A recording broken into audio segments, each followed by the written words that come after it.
লুংগি মুছলমানৰ সংস্কৃতি, লুংগি মুছলমানৰ সম্পদ। যোৱাকালি নিৰ্বাচনী প্ৰচাৰত মুখ্যমন্ত্ৰী ডাঙৰীয়াই যেনেধৰণৰ মন্তব্য কৰিছে আচলতে এক ধিক্কাৰ জনোৱা কথা যে নিৰ্বাচনৰ আগত কোনো ইস্যু বিচাৰি পোৱা নাই আৰু বিজেপি চৰকাৰে মুখ্যমন্ত্ৰী নিজে এক নিৰ্বাচনী প্ৰচাৰত এক সভাত আচলতে মিয়াক টাৰ্গেট কৰি মন্তব্য কৰিছে। আমি পোনপ্ৰথমতে এই কাৰ্যক আমি সংখ্যালঘু দল সংগঠন সন্থা নেমচুৱে এনেকুৱা ভাষাক তীব্ৰ ভাষাৰে ধিক্কাৰ জনাইছোঁ আৰু গৰিহণা জনাইছোঁ যে মুখ্যমন্ত্ৰী এজনে নিৰ্বাচনী সভাত উন্নয়নৰ বাৰ্তা দিব লাগে, কেনেধৰণে ভাৰতৰ ভিতৰত অসমখনক শ্ৰেষ্ঠ ৰাজ্য কৰিব পাৰি, এইবোৰ চিন্তাধাৰা নকৰি পেলাই মিয়াক টাৰ্গেট কৰি লৈ নিৰ্বাচনী প্ৰচাৰত মুখ্যমন্ত্ৰী ডাঙৰীয়াই লুংগি আৰু ধুতিৰ কথা উল্লেখ কৰিছে। আমি গৌৰৱেৰে কওঁ মুছলমান সমাজ, আমি উত্তৰ পূৰ্বাঞ্চল সংখ্যালঘু ছাত্ৰ সন্থা নেমচুৱে আমি গৌৰৱেৰে কৈ আছোঁ যে লুংগি আমাৰ সম্পদ, লুংগি আমাৰ সংস্কৃতি।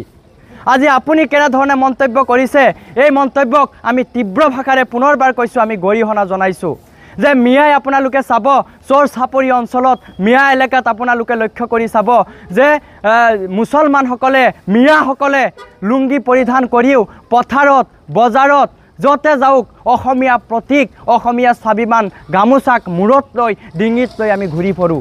আপোনালোকে সভা সমিতিত গামোচা পৰিধান কৰে, কিন্তু মিয়াই 24 ঘণ্টাই অসমীয়া সংস্কৃতি, অসমীয়া প্ৰতীক গামোচাক মূৰত লৈ ডিঙিত লৈ ঘূৰি ফুৰে। গতিকে মুখ্যমন্ত্ৰী ডাঙৰীয়া, অসমখন কাৰোবাৰ দেউতাকৰ পৈতৃক সম্পত্তি নহয়। আপুনি কৈছে যে ভাৰতীয় নাগৰিক যে লুংগি পৰিধান কৰিলেই আপুনি বাংলাদেশত পঠাই দিব, এইটো কেনেধৰণৰ কথা আপুনি কৈছে যে এগৰাকী ভাৰতীয় নাগৰিকক আপুনি বাংলাদেশত পঠাই দিব?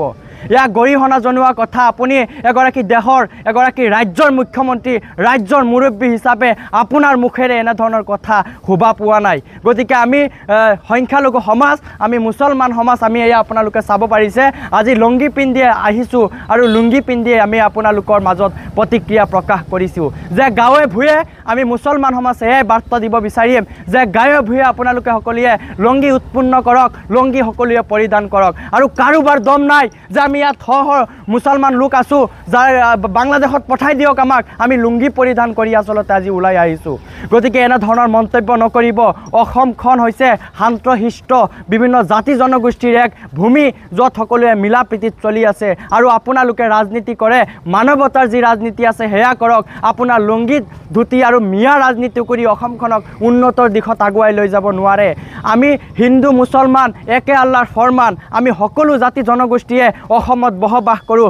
অসমখনক কেনেধৰণে উন্নতৰ দিশত আগুৱাই লৈ যাব পাৰোঁ, শান্তশিষ্ট অসমক আপুনি অশান্ত কৰাৰ যি পৰিকল্পনা কৰিছে এয়া নকৰিব।